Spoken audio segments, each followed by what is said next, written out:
দুবছর পর আবারও 5ই আগস্ট, যে দিনটিতে 2 বছর আগে ক্ষমতা হারিয়ে দেশ ছেড়েছিলেন শেখ হাসিনা, ঠিক সেই দিনেই এবার দিল্লি থেকে প্রকাশ্যে আসছেন তিনি। শুধু বার্তা নয়, বাংলাদেশে ফেরার সম্ভাব্য সময়সূচি নিয়েও আসতে পারে ঘোষণা। কিন্তু কেন হঠাৎ এই সময়ে? যুক্তরাষ্ট্রের বিশেষ দূত সার্জিও গোরের ঢাকা সফরের পরপরই কেন এই ঘোষণা আসছে? শেখ হাসিনা কি ভারত আর যুক্তরাষ্ট্রের কাছ থেকে কোনো গ্রিন সিগন্যাল পেয়ে গেছেন? তবে কি বাংলাদেশের রাজনীতি আবারও চলে যাচ্ছে আওয়ামী লীগের নিয়ন্ত্রণে? বাংলাদেশ সময় 5ই আগস্ট সন্ধ্যা 6:30 নয়াদিল্লির the foreign correspondent club of India আয়োজিত এই আলোচনা সভা সামাজিক যোগাযোগ মাধ্যমে সরাসরি সম্প্রচার করা হবে, যেখানে প্রথমবারের মতো সরাসরি কথা বলবেন সাবেক প্রধানমন্ত্রী শেখ হাসিনা।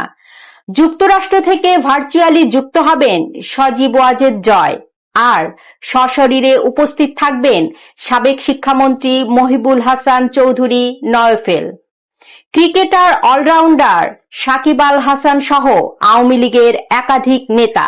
সবচেয়ে চমকপ্রদ তথ্য হচ্ছে অনুষ্ঠানের দাওয়াতপত্রে। সেখানে স্পষ্ট ভাষায় লেখা হয়েছে শেখ হাসিনা তার ভবিষ্যৎ রাজনৈতিক পরিকল্পনা এবং বাংলাদেশে প্রত্যাবর্তনের প্রস্তাবিত সময়সূচি প্রকাশ করবেন। এই একটি লাইনই পুরো ঘটনাটিকে অন্য মাত্রা দিয়েছে, কারণ মাত্র কয়েক সপ্তাহ আগে রয়টার্সকে দেওয়া সাক্ষাৎকারে শেখ হাসিনা জানিয়েছিলেন তিনি ডিসেম্বরের মধ্যেই দেশে ফিরবেন এবং আদালতে আত্মসমর্পণ করবেন। অর্থাৎ 5 আগস্ট যদি তিনি দেশে ফেরার দিন তারিখ আরো নির্দিষ্ট করেন, তাহলে সেটি হবে তার আগের বক্তব্যের পরবর্তী ধাপ। গল্পটা কেবল শেখ হাসিনার দিল্লি সভার মধ্যেই সীমাবদ্ধ নয়। ঠিক এই সভার কয়েকদিন আগেই ঢাকায় ঘটে গেছে বড় ধরনের এক কূটনৈতিক তোলপাড়। যুক্তরাষ্ট্রের দক্ষিণ ও মধ্য এশিয়া বিষয়ক বিশেষ দূত এবং ভারতের নিযুক্ত মার্কিন রাষ্ট্রদূত সার্জিও গোর 3 দিনের সফরে ঢাকা এসেছিলেন। তিনি বৈঠক করেছেন প্রধানমন্ত্রী তারেক রহমান এবং পররাষ্ট্রমন্ত্রী খলিলুর রহমানের সাথে। কিন্তু পর্দার আড়ালে আসল খেলাটি ঘটেছে অন্য জায়গায়। আওয়ামী লীগ নেতার পাশাপাশি মার্কিন দূত 1.5 ঘন্টা বৈঠক করেন বাংলাদেশ নিযুক্ত ভারতীয় হাইকমিশনার দীনেশ ত্রিবেদীর সাথে। আর সেই বৈঠকের কয়েক ঘন্টার মধ্যে ভারতীয় হাইকমিশনার জরুরি তলবে ঢাকা ছেড়ে সোজা উড়ে যান নয়াদিল্লিতে। দেশটির একাধিক সাংবাদিক জানিয়েছে, দিল্লিতে গিয়ে দীনেশ ত্রিবেদী সাক্ষাৎ করেছেন সাবেক প্রধানমন্ত্রী শেখ হাসিনার সাথে। মার্কিন বিশেষ দূত আর ভারতীয় হাইকমিশনারের এই দৌড়ঝাঁপের পরপরই দিল্লি থেকে শেখ হাসিনার দেশে ফেরার তারিখ ঘোষণার আনুষ্ঠানিক প্রস্তুতি। প্রশ্ন উঠেছে, ওয়াশিংটন কি তবে বাংলাদেশের স্থিতিশীলতার স্বার্থে কোনো সমঝোতার পথ খুঁজছে? শেখ হাসিনা কি তবে ওয়াশিংটন এবং দিল্লির কাছ থেকে কোনো সবুজ সংকেত পেয়েছেন, যার কারণে তিনি এত বড় সিদ্ধান্ত নিতে যাচ্ছেন? আগস্ট মাসটি যেন আওয়ামী লীগের জন্য অভিশপ্ত মাস। এই মাসে হত্যা করা হয়েছিল বঙ্গবন্ধু শেখ মুজিবুর রহমানকে। একই মাসে গ্রেনেড হামলা হয়েছিল শেখ হাসিনার ওপর।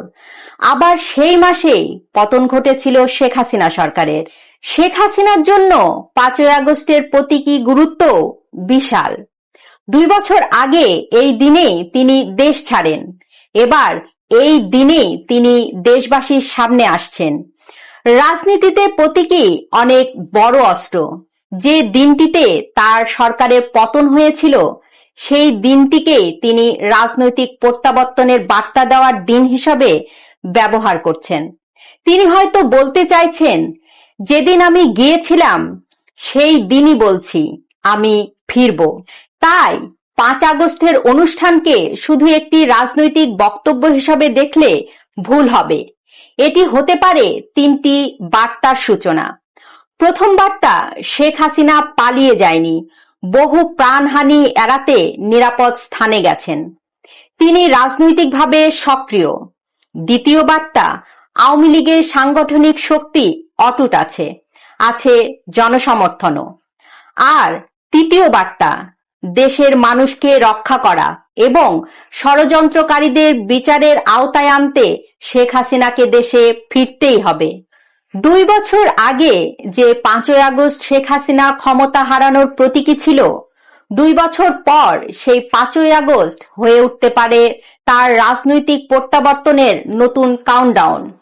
আর যদি সেদিন তিনি সত্যি দেশে ফেরার নির্দিষ্ট দিন ঘোষণা করেন, তাহলে বাংলাদেশের রাজনীতিতে ডিসেম্বরের আগে আরো অনেক হিসাব বদলে যেতে পারে। কারণ প্রশ্নটা তখন আর শুধু শেখ হাসিনা কবে ফিরবে থাকবে না, প্রশ্নটি হবে শেখ হাসিনা ফিরলে বাংলাদেশের রাজনীতি কোন দিকে যাবে। এ বিষয়ে আপনি কি ভাবছেন? লিখুন আপনার মতামত।